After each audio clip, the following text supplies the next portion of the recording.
میرے بیچ اسلامی بھائیوں، ہمارے پاس ایک بہت عظیم مہمان آنے والا ہے. ایک ایسا مہمان آنے والا ہے کہ جو ہم سے لینے نہیں ہمیں دینے آ رہا ہے.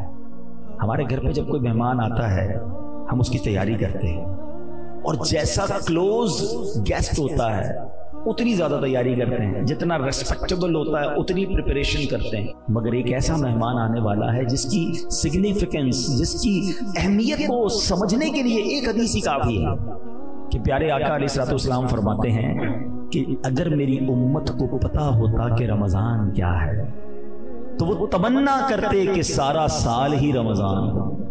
ایسا کیا ہے رمضان میں کہ امت کو پتا چل جائے، اس کی اہمیت کا اندازہ ہو جائے.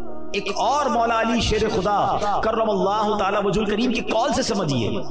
آپ کہتے ہیں کہ اگر اللہ تبارک و تعالی کو اس امت کو عذاب دینا ہوتا تو اس امت کو ماہ رمضان اور سورہ اخلاص عطا نہ فرماتا. اٹ مینس کہ یہ عذاب سے بچانے والی چیزیں ہیں، قرآن اور رمضان. اور سبحان اللہ، اب رمضان چند دنوں میں، چند گھڑیوں میں آنے والا ہے. سب سے پہلے تو ہم اللہ سے دعا کرتے ہیں کہ اللہ ہمیں خیر سے رمضان عطا کر دے، صحت کے ساتھ عطا فرما، عافیت کے ساتھ نصیب فرما، پورے روزے رکھنا، پوری تراویح پڑھنا نصیب فرما. اس مہینے کو ابھی، اچھا یہ جو حدیث میں نے پہلے سنائی اس میں یہ بھی تو تھا نا کہ جو رمضان کو پالے اور اپنی مغفرت نہ کروا سکے وہ ہلاک و برباد ہو جائے. اس کا مطلب کیا ہوا کہ اتنا مبارک مہینہ تمہیں ملا، اس میں بھی تم رب کو راضی نہ کر سکے، پھر اس سے بڑا محروم کون ہوگا. رمضان کی سبحان اللہ گھڑی گھڑی کی جو برکت ہے. دیکھیں کاروباری لوگ بیٹھے ہیں، سیزن کے بارے میں ہم بات کرتے ہیں کہ یار کون سا سیزن ہے جس میں زیادہ محنت کرنی ہے، زیادہ کمانا ہے. بہت سارے لوگ ہوتے ہیں جن کا گرمیوں میں سیزن آتا ہے، کولر والے تو برف والے تو ریفریجریٹر والے، اے سی والے، پنکھے والے، بڑے بڑے جان لگاتے ہیں کہ بھائی یہ سیزن ہے اس میں زیادہ کما لو. سردیاں آتی ہیں تو کمبل والے، ہیٹر والے، گیزر والے اور بہت ساری آئٹمز ہیں. شادیاں ہوتی ہیں تو کپڑے والے اور اس کے جناب جو ریلیٹڈ لوگ ہوتے ہیں. تو جیسا سیزن آتا ہے ویسا ہم زور لگاتے ہیں اس سیزن والے لوگ کہ یار اس میں زیادہ کمانا ہے. تو صحیح بات یہ ہے کہ نیکیوں کا سیزن آ گیا ہے، رحمتوں کا سیزن آ گیا ہے. ریٹ کیسا بڑھ گیا، ثواب کتنا بڑھ گیا کہ فرمایا نفل کا ثواب فرض کے برابر، فرض کا ثواب 70 ٹائمز بڑھا دیا گیا. یعنی آپ سوچیں کہ ہم کام تھوڑا کریں اور اجر زیادہ عطا کیا جائے گا. اچھا سارا سال میں اور آپ دعا کرتے ہیں یا اللہ بخش دے، معاف کر دے، سن لے ہماری پکار، ہمیں ہماری توبہ قبول کر لے. میں اور آپ ریکویسٹ کرتے ہیں، اور رمضان کی راتوں میں رحمت کی ندا آسمان سے دی جاتی ہے کوئی مانگنے والا کہ اس کی مراد پوری کر دی جائے، ہے کوئی سوالی کہ اس کا سوال پورا کر دیا جائے، ہے کوئی مغفرت مانگنے والا کہ اس کی مغفرت کر دی جائے. یعنی ادھر سے ندائیں ہیں کہ مانگ لو، مانگنے کا مزہ آج کی رات ہے. یہ پورا مہینہ رحمت. پھر روزانہ افطار کے وقت، ڈیلی افطار کے دن، یعنی افطار کا جو ٹائم آتا ہے 10 لاکھ گناہگار جہنم سے آزاد کیے جاتے ہیں. 1 ملین سنرز، 10 لاکھ گناہگار. اچھا پھر رمضان میں جمعے کا دن جب آتا ہے ہر گھڑی، ایوری مومنٹ 10 لاکھ گناہگار جہنم سے آزاد کیے جاتے ہیں. اور پھر اس رمضان کی جو آخری رات آتی ہے، احادیث کا مضمون ہے پورے مہینے میں جتنے بخشے گئے سارے کے سارے اس تعداد کے مطابق اتنے اور اس رات بخش دیے جاتے ہیں. جب لیلۃ الجائزہ چاند رات آتی، عید الفطر کی رات، اللہ تعالیٰ فرشتوں سے فرماتا ہے میرے فرشتوں اس مزدور کے بارے میں کیا کہتے ہو جس نے مزدوری پوری کی. فرشتے عرض کرتے ہیں مولا اسے پورا اس کی مزدوری ملنی چاہیے. اللہ فرماتا ہے میرے فرشتوں گواہ ہو جاؤ میں نے سب کی مغفرت فرما دی. مزدوری کر لو، بڑی مزدوری ملنی ہے، بڑی رحمت ملنی ہے، بڑی کمائی ملنی ہے. سارے سال کے گناہ معاف ہو سکتے ہیں اگر ایک مہینہ ہم اللہ کی رحمت لوٹنے کے لیے تیار ہو جائیں. فرسٹ آف آل ہمیں پریپیئر ہونا پڑے گا، اس مہمان کے لیے تیاری کرنی پڑے گی. مگر آج دیکھیں تو تیاری ہو رہی ہے، ہاں بالکل تیاری ہو رہی ہے. کچھ کاروباری لوگ تیاری کر رہے ہیں کہ پیسے کتنے کمانے ہیں، رمضان میں کون سے آئٹم ہے جو زیادہ بڑھ جائے گا، ذرا سٹاک کر لو تو زیادہ پیسے کما لیں گے، ہیں رات میں یہ کام کریں گے، دن میں یہ کام کریں گے.